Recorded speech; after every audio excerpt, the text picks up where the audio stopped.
Your loss now feels like splinters. It still rips through my flesh, but faith pulls me together as if that sliver of wood was actually sewing. I find peace that through you, a beautiful garden is growing.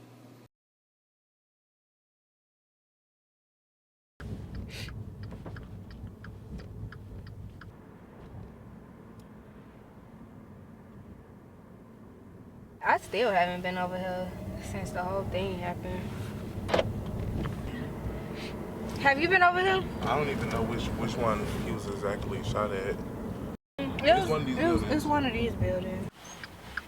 I wonder if it's like stains and stuff. I doubt it, cause you know it was still snow outside. Oh yeah. He was laying in the snow.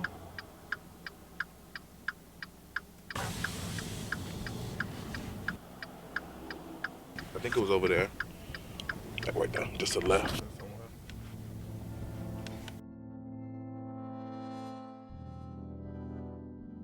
I've grown so much since it happened.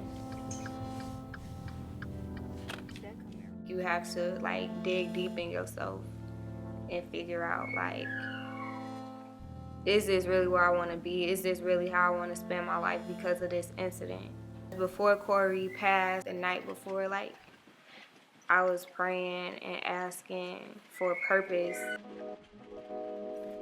Like, Heavy Hearts was something that made me be extra instrumental in the community to help in any way that I could. So for that, I'm super grateful. I can feel his presence sometimes, and that gives me a lot of comfort too. To know that he watching over me and like trying to make a difference in the world. To know that he's proud of me. You know, that gives me a lot of peace. Right, look at my bag. Before Cory passed, me and Devontae hadn't spoken in years. And we honestly didn't speak until the day of the funeral. And it was one of those things where it's like, you find your long lost best friend. Like, we talked, like we rode together to the cemetery and we talked about college, we talked about everything, and it's like, we got so much in common. Those nights when we was little, staying at my uncle and auntie's house, and like, I think we find a lot of comfort in knowing like, you know him like how I knew him, and like I could talk to you and you can understand without asking too many questions or doing too much, because people tend to do that when they think they know a person. For Jayla, it's like, that's always been like a little sister to me, but now I think she leans on me a lot more, and I appreciate that. Her brother isn't here anymore. I don't ever want her to get to a place where she feel like she doesn't have me. I always try to make sure I go above and beyond for her.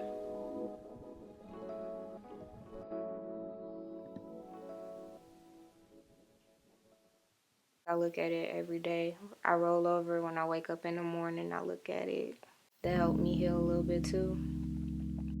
When I came up with the concept for the journey, like, it was still relatively early for me. Like, I was still looking for ways to cope.